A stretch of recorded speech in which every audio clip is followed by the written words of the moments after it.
Let us now solve this problem.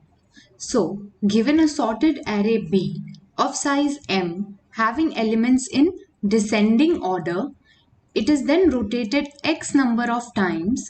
This C function tries to find the value of x, which means that if you have 4 elements in your array, suppose 50, 40, 30 and 20, which are sorted in descending order, then they are rotated x number of times. Let's say x is equals to 2, so the rotation result for the first time will be 50 will move one step forward, 40, 30 and 20 will come over here at the first position.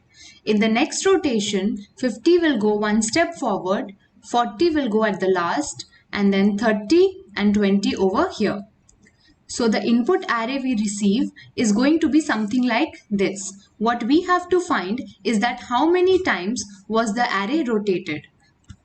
Let us first see for syntax errors. So line by line we will see for syntax errors. In the first line the syntax is correct. In the second line the syntax is correct. In the third line also, where we are just having a for loop, everything is perfect. Similarly, in the if, we have a curly brace and a condition followed by a few set of statements. Then if curly brace is closed, for loop curly brace is closed, and in the ninth statement we see that it is returning a value.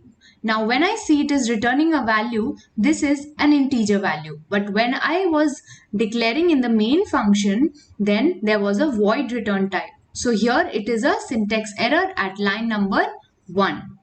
Last line 10 closes the function. So we have found out the syntax error which is in line number 1. Let us now search for more errors in terms of logical error. So in the second line, they take a variable named as fix and its value equals to the first element in the array, which is 30. They also take another variable called as fixed index and that is equal to 1. Then there is a I loop which traverses the array from the 0th index till the last, that is I less than m. Every time in the loop, it checks whether the current element is lesser than the fix element. If so, it updates the value of fix and fix index. So first time when it will move inside the array, it will check for value 30. 30 is not less than 30, so it will go on for the next value, which is 20. Since 20 is less than 30, so fix value will be updated to 20 and index value will be updated to 1.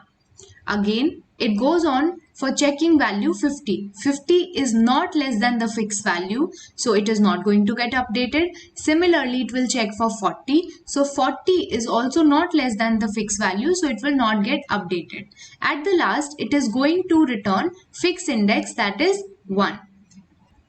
This is the wrong output, as we knew that our x value was 2 and the array was initially something like this. 50, 40, 30 and 20, and it was rotated 2 times to get this. Now the problem here is that it is trying to find a fixed value which is the smallest of all values. But here, since the array is in descending order initially, so when it will be rotated, we need to find the largest element, that is 50. Now this 50 will be at index number 2.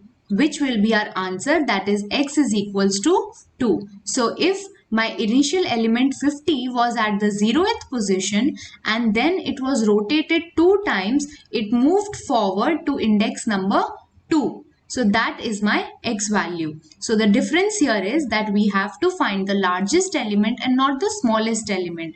And to do so, what we have to do is in line number 4, there is an error that this greater than sign should actually be a lesser than sign. So whenever we get a current value bi which is greater than fix, we will update. And so on, we will go on finding the greatest value and then return its index from here. So I can say that my correct answer is line 1 and line 4.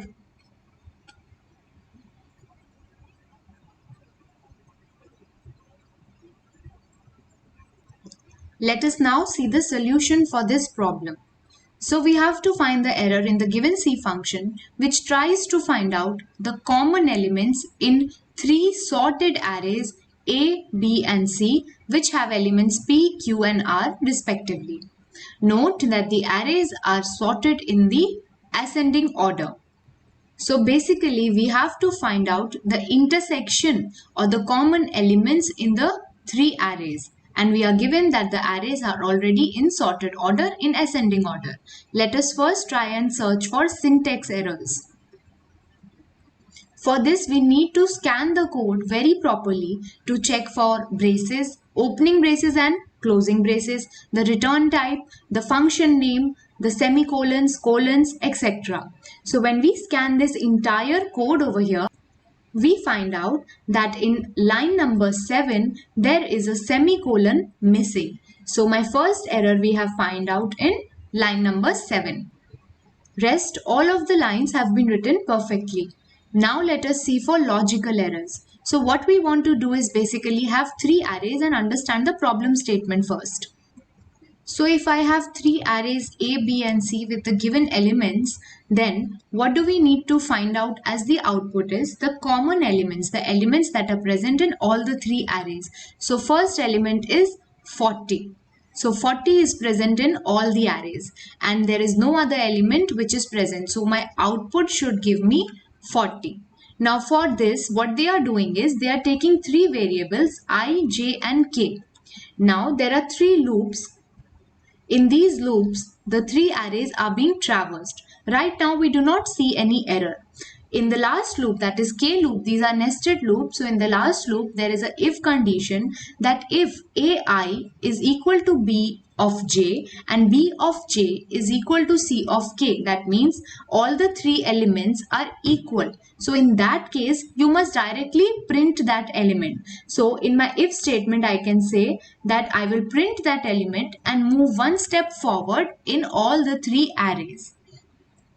So for the current elements, say suppose 10, 30 and 40, if they were to be equal, suppose all the three elements were 40, then 40 would have been printed and the indexes would have moved one step further.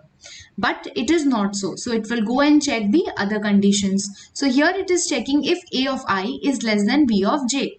That means 10 is less than 30, which is true. So that means that we do not have 10 in the B array. So we can just skip it and move to the next index position. Similarly, if this was not the case, it will check whether the second array element, that is 30, was lesser than 40. So in this manner, every time one element or the smallest element will be skipped. Now, if both these conditions are not true, it will come to the else clause. That means it will come over here when A of I will be greater than B of J and B of J will be greater than C of K, which clearly means that C of K will be the smallest element, so we can skip it. That is why K++. Now this flow seems quite okay, except for the fact that we have to increment the indexes I++, J++ and K++ depending on the values of the array and not blindly as they are being done over here in the for loop, because if they will be incremented here also and inside also, we might skip a few elements and the output we receive will be wrong. So here we can say that in line number 3, 4 and 5 we have errors, with line number 7 also having an error. So I can say my error lines are lines 3, 4, 5 and 7, which will be my answer.